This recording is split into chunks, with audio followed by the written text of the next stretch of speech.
So this is a rhythm that we typically do, which normally we would be having a testimony. However, right now, we thought it would be a really good idea for us to engage in a panel discussion where we actually get to hear a whole bunch of different testimonies, especially when we consider the holidays that are happening right now. And so, hello everybody, my name is Curtis. I'm an addict and an alcoholic. Hey, Curtis. All right. What I want everybody to do at first is just, we're going to move down the line and we're just going to introduce everyone. And so if you would just please tell us your name and what brought you here to recovery. So I'm Sarah. All right, am I on? There we are. Hi, I'm Sarah. And hi guys. The first thing that brought me in the door was hurts that I didn't know how to handle. I'm Julie. I'm an alcoholic.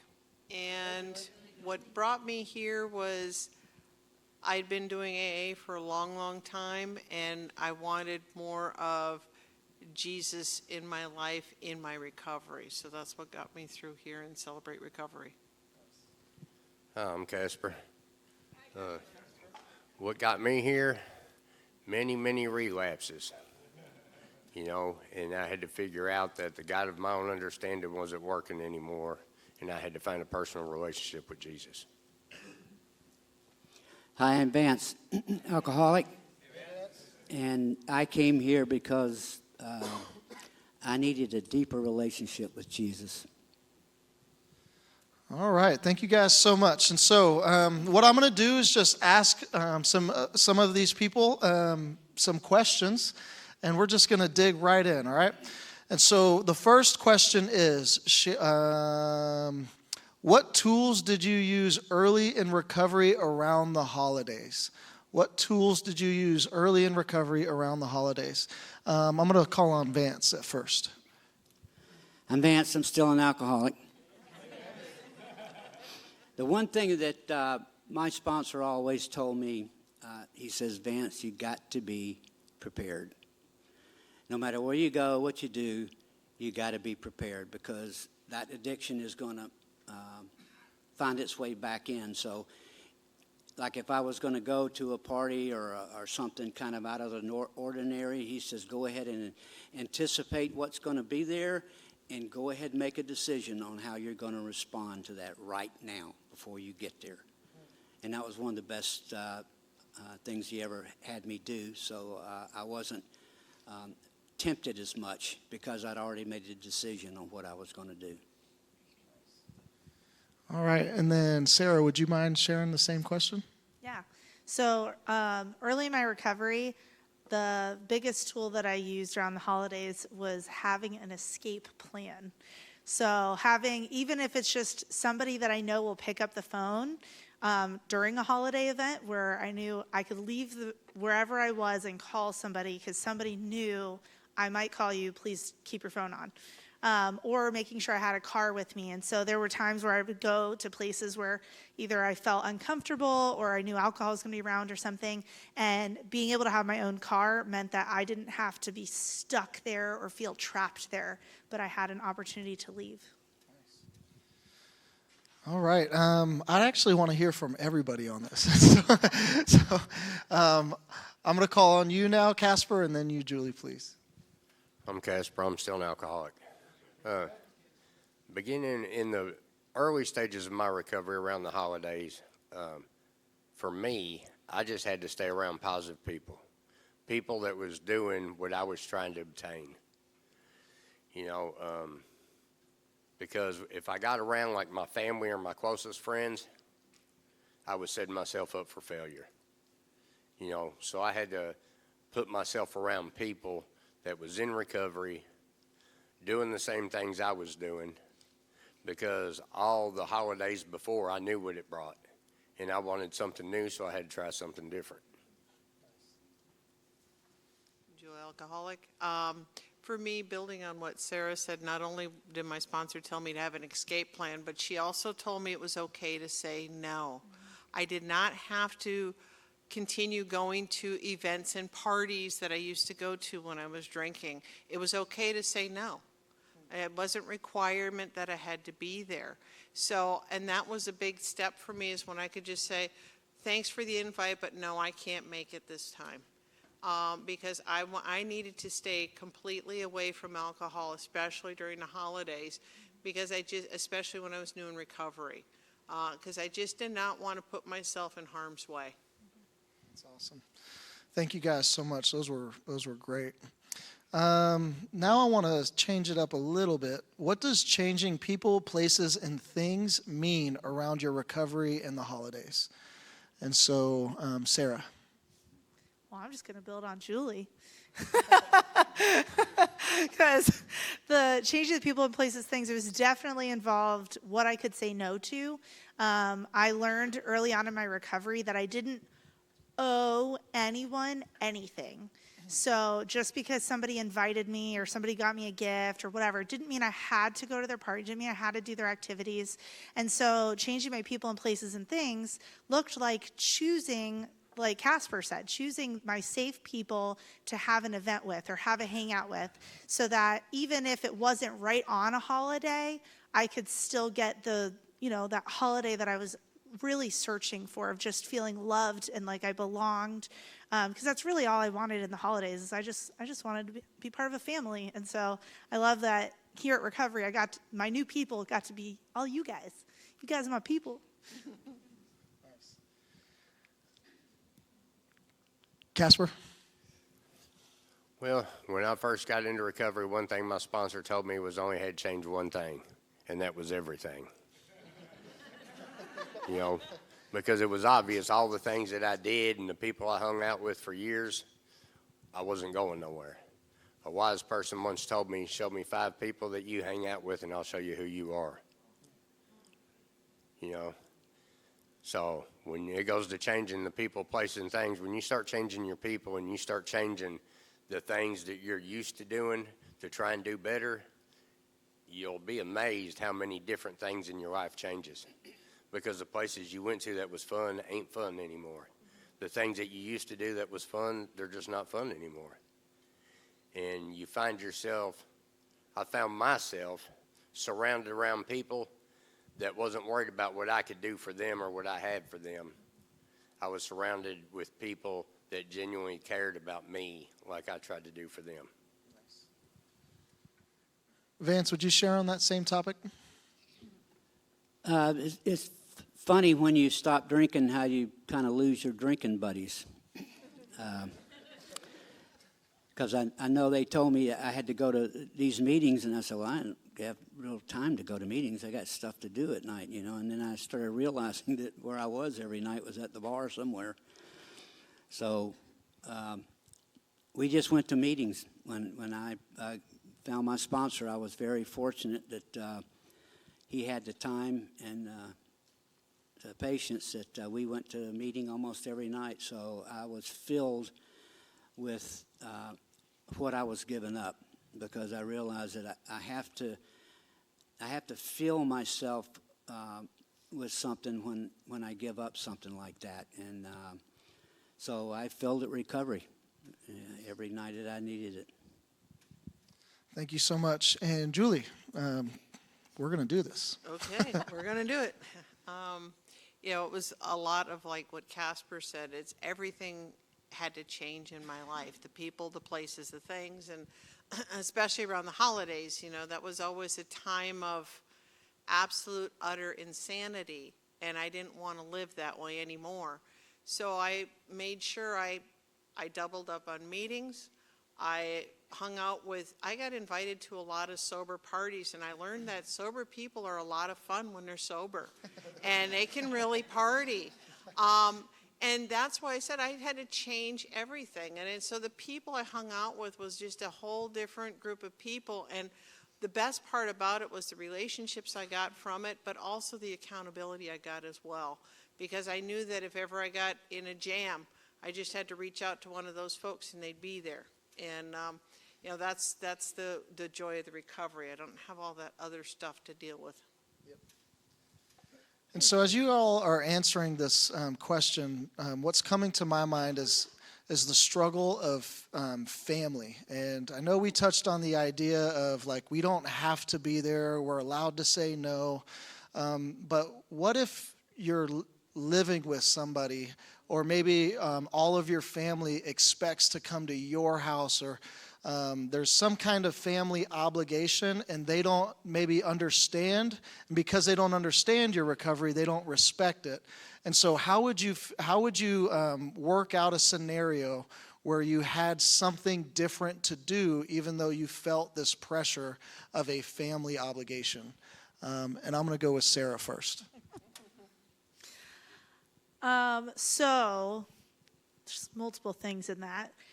Part of if family's coming to my house, so like that's a place where I also get to set healthy boundaries, and I get to say these are things that are allowed or not allowed in my home or in my vicinity. And then, you can always dial 911. They're open 24/7. So, just saying, things get too crazy. But like I had a situation one time where somebody was doing something that was kind of dangerous, and I was like, you either stop doing this or you can get off of my property, because I'm not going to have my homeowner's insurance deal with your problems. And so being able to set those boundaries and say it nicely. I don't have to say like, get out of here, you rubbernecking, like my clean version. And so so there's a nice way to say things. But also even with the expectation of, like, for instance, going to a family member's house because we've all made the plans. We're all going to go to this place where I don't get to set the boundaries there. I can still choose what I participate in. And I could even say, well, I won't stay with you, but I'll come and visit. And so I'll be a part of dinner.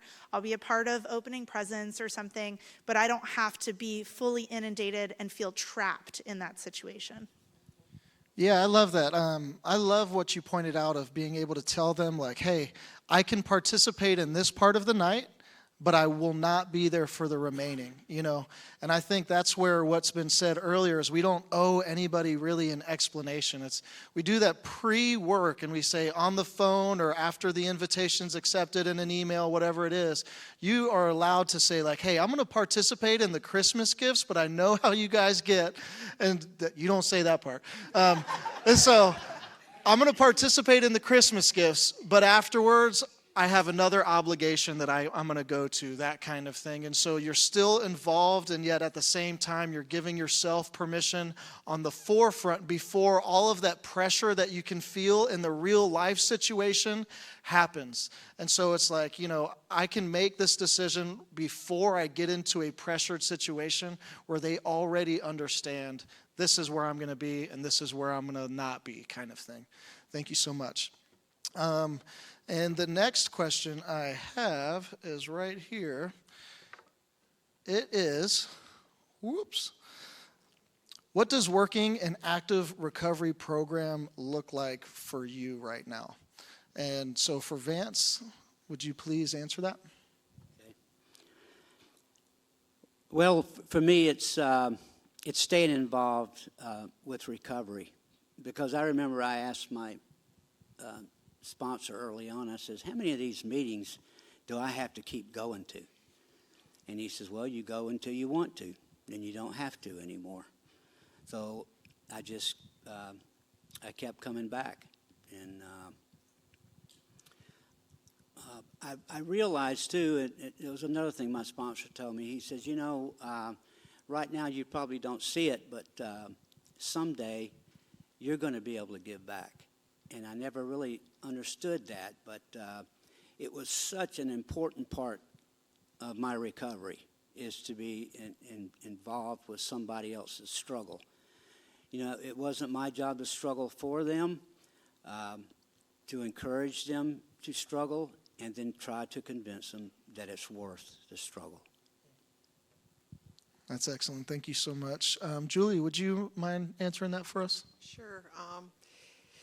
For me, it's all about, continuing what I did when I first came here, going to meetings, working the steps. What I've really tried to embrace more and more is living out the principles of the steps each and every day of my life. It's not just inside what I do here, it's what I do when I walk out those doors. And I want to live a life of recovery outside those doors, so I can be part of the human race. And, I make sure that I have that ample time for prayer and meditation, and just making sure that I'm not number one in my life, that Jesus is. And just like Vance touched on, the service work is truly important in my life. Giving back to others what was so freely given to me. It just feels so good to be able to give back. I can't imagine my life, what it would be like if recovery didn't exist. Casper, would you mind? For me, I have to stay in tune with everything that got me sober to begin with. I have to pray and meditate. I have to talk to my sponsor, go to meetings, and help the next alcoholic. If I don't use my free time helping somebody else, I'll stay in my own head too long. And when I stay in my own head too long, then everything I've been working on slowly starts going in the opposite direction. So I always have to stay in tune with recovery. Has got to be a part of my everyday life. Because if it's not, it's easy for me to forget how good things are going. And when I start doing that, that means I'm taking advantage of my recovery, and then things start getting bad again. So I always try start off the day with some kind of little simple prayer, talk to somebody else that's in recovery, and try and help the next person. Nice. Could you give us an example of that simple prayer? My simple prayer, Put you on the spot. usually My every morning, first I thank God. I always say, Heavenly Father, I thank you for all the blessings that you give me, even though sometimes they don't seem apparent. Help me to stay out of my own head so I can be useful to somebody else today. That's awesome. All right. I have a couple more questions that I really want to hit, and then we're going to get into our chips for the night. And so, where is it? As you have continued to work your recovery, what are things you get to experience now that you didn't get to before? And I'm going to go with Sarah. I get to be married and stay married and be happy that I'm married. I get to live in a home and be able to pay my mortgage and not be afraid of every day. I spent so much of my life just in fear. I still have anxiety, like clinically I have anxiety, but I don't have to have crippling fear every single day. And so instead, I've been able to have faith that God's going to provide, and then I love watching him show up. And so I loved the songs and even the sermon yesterday of like, if I look back on what he's done, I can remember he's working now, he's got something in plan, something in store for me. Because I even go back, I've always kept journals, and so I get to look back and see what are the answered prayers that God has already done. And so when I look back on that, I see like I don't have any of the same struggles I used to have. Like I used to show up to recovery drunk, and now I show up to recovery just hungry. And so I'm like, this is wonderful. I can fix this. And so just totally different. Like all the things I used to worry about are no longer worries and concerns in my daily life. Awesome. We're going to come back to that question, but I want to ask another question first. What are some lies you believed before recovery? How did you learn to combat them in recovery? Julie. Wow, that's one of those questions I always actually like to reflect back. Growing up, I was always told I was never going to be good enough. I'm never going to amount to anything. I'm a piece of garbage. And I believed that, and I tried to live up to those expectations in my life during my alcoholism. And when I got sober, I realized that that was not true, And the more and more I worked through the steps of recovery, I realized that those were lies that were told to me that I don't believe anymore.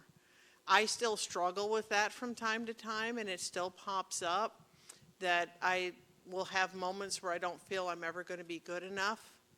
And then I sit there and I take a step back and I laugh and I say, okay, God, this is yours because that's not from you. Because I know that you love me more than anything. And that is where I take my great comfort. It doesn't matter what anybody else thinks about me anymore. It's about my relationship with Jesus and where he wants me to be in life.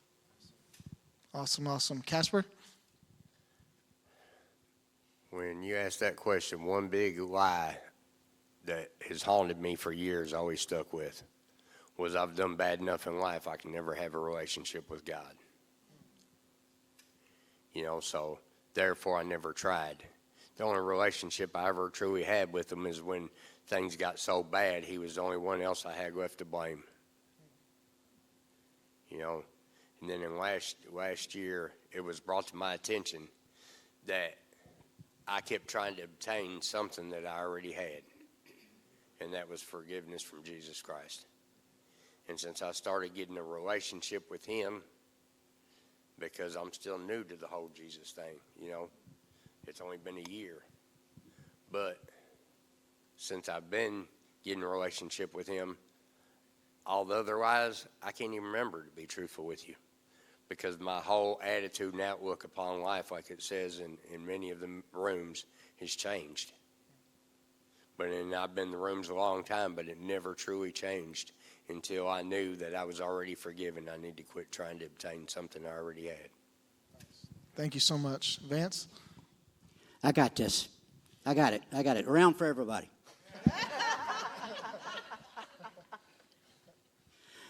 I can remember in the groups that I'd say, well, I think, whoa, stop right there.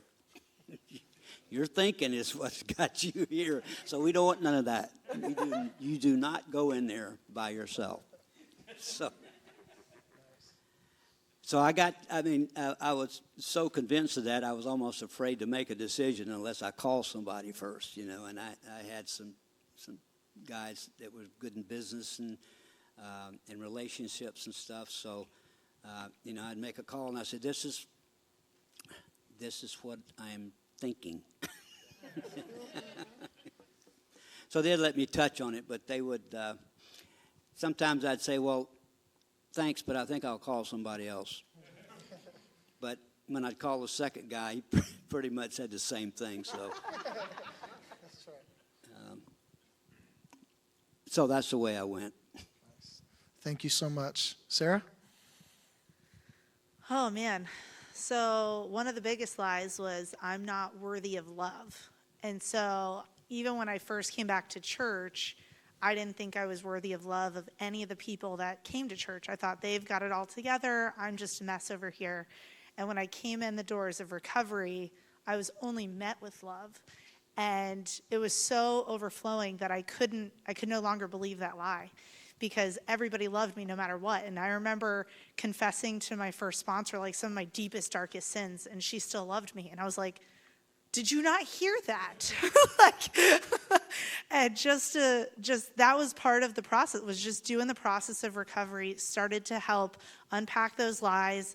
And once I started bringing things into the light, it really removed all the haunting of it. Thank you so much. And biggest lie that I ever believed before recovery was that I could never be anything more than who I was when I walked in the doors. And that was just a criminal and an addict. And it was when I accepted that, what I thought was a fact, is when I got in the most trouble. I had overdosed and just went downhill so fast. That was the biggest lie I ever believed. And so real quick, I would just like to go through that other question of what do you get to experience now that you have now that you have recovery? What do you get to experience? What are the joys you get to experience? Julie? The relationships I have today with the people that are in my life, you know, my husband, my son, but most of all, the thing I treasure a lot, and I'm so grateful that it happened, is growing up. I grew up in an alcoholic home with two alcoholic parents, and we all got sober in 1985. I decided to test the waters a little bit more, so my real sobriety date was in 90. But be that as it may, we didn't have good relationships. I didn't have a good relationship with my parents or the rest of my family. And over time and in recovery, we were able to build that relationship, because I always wanted that relationship that I had the great parents and all this other stuff. Well, I was able to have that, and I'm so blessed that I reconcile relationships with my sister and brother way before my mom passed away, because that was my mom's dream, is that her kids would all get along one day. I was always the one that didn't get along with anybody. Gee, I wonder why. It could be because I was an alcoholic.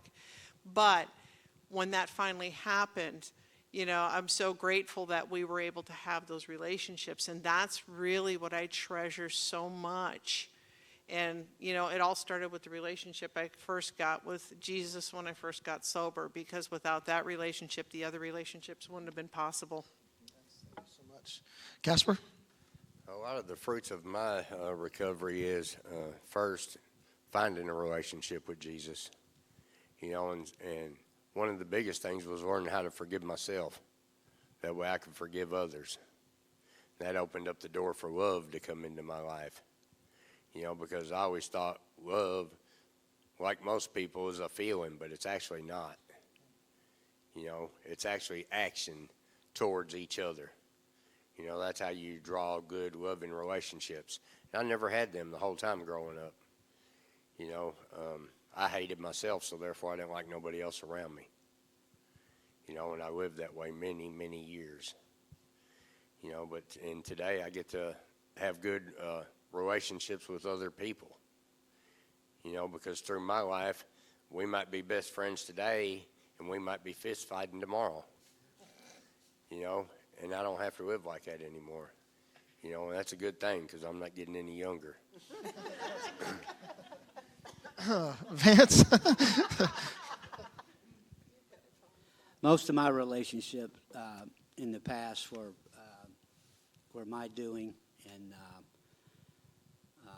you know, I was told that instead of me out looking for a relationship, that God would send the relationship that I needed to me, and it took a long time, but He did, and the relationship I have today is the one I got here, and then He took care of this one here. Thank you, thank you, thank you. For me, I remember in my active addiction, I was always looking to obtain peace. I thought I could find it in a bottle, thought I could find it in a straw, thought I could find it in a needle, and I never found it anywhere except for, you know, maybe a half an hour or a couple hours at a time. But when I actually finally came into fully committed myself to recovery, it's when I was able to fully commit myself to God, like it's been shared, and I actually found that peace. All of the material stuff came after, and it's all great, but I was always looking for peace. And so praise God. If I could think of one way or one word to describe what you guys shared, it was calm, it was family, it was love, it was relationship, and it's peace. With recovery in our life, we get to experience the things that we never thought possible. So praise God. And thank you so much, panelists. Can we please honor them as they are? Thank you, thank you, thank you.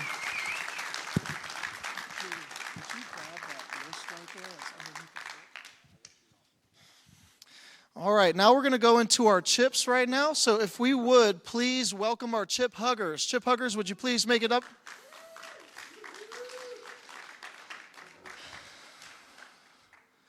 I got one. I got two. Here we go. He said service was a big deal to him, and now we can see why. This is awesome. Thank you so much. Thank you, thank you, thank you.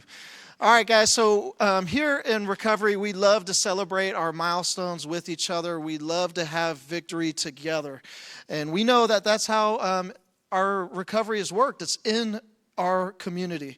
And so first, we're going to start off with the blue chip. This is our surrender chip, and it is good for the length of this meeting through 29 days. If you have identified an addiction, compulsion, or hurt that you want victory over, come and pick up a blue chip. Yeah, here we go, here we go. Awesome, awesome, awesome. Keep it going, keep it going. Nice. Loving it.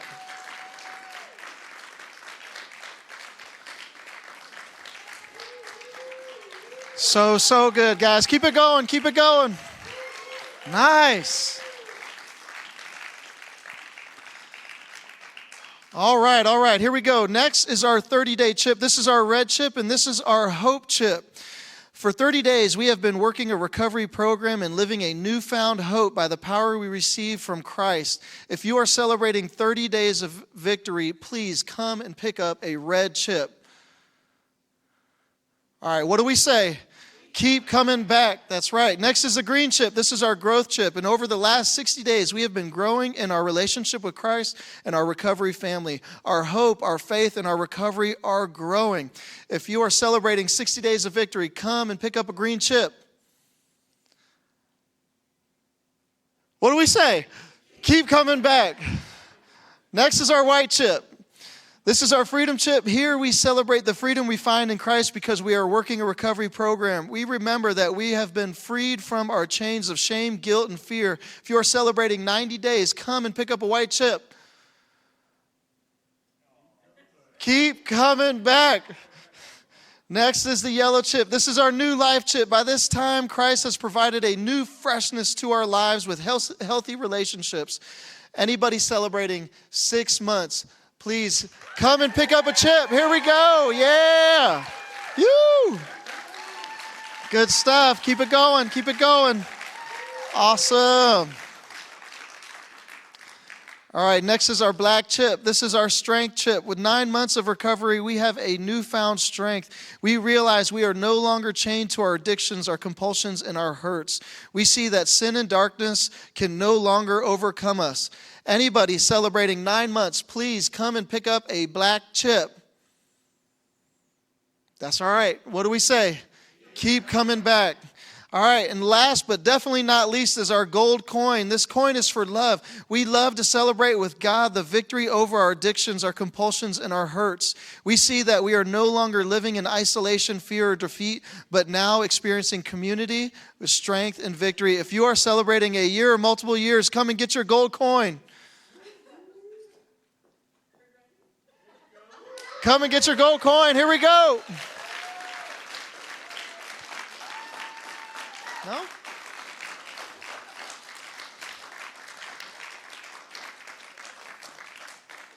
All right, good stuff, guys, good stuff. Anybody who has not picked up a blue chip, but you started to see other people experiencing that excitement as they are getting their recovery, please come and pick up a blue chip if you want to throw away your misery and pick up a victory.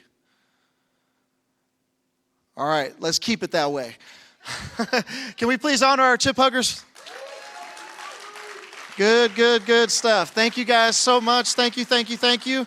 All right, and so now I just want to take us through some of our closing announcements, and that means we are going to have meetings on my left, your right. We have men's chemical dependency, and we have men's open share, and then the same thing on my right, your left. We have women's chemical dependency and women's open share. And then we also have an app. And so, guys, if you are able to, we would love for you to come and join us in participating as we give to recovery. And so many of us have received from this ministry. Now, if you are able to give back financially, we encourage you to do so. You can give on the app. You can also give in person as you are leaving. If you wanted to give online, you would be able to do that at communityofhope.church/give. And now all of us are going to stand up if you are able, and we're going to read the serenity prayer. All right, it says this: God, grant me the serenity to accept the things I cannot change, the courage to change the things I can, and the wisdom to know the difference. Living one day at a time, enjoying one moment at a time, accepting hardship as a pathway to peace, taking as Jesus did this sinful world as it is, not as I would have it, trusting that you will make all things right if I surrender to your will, so that I may be reasonably happy in this life and supremely happy with you forever in the next. Amen. Get recovery.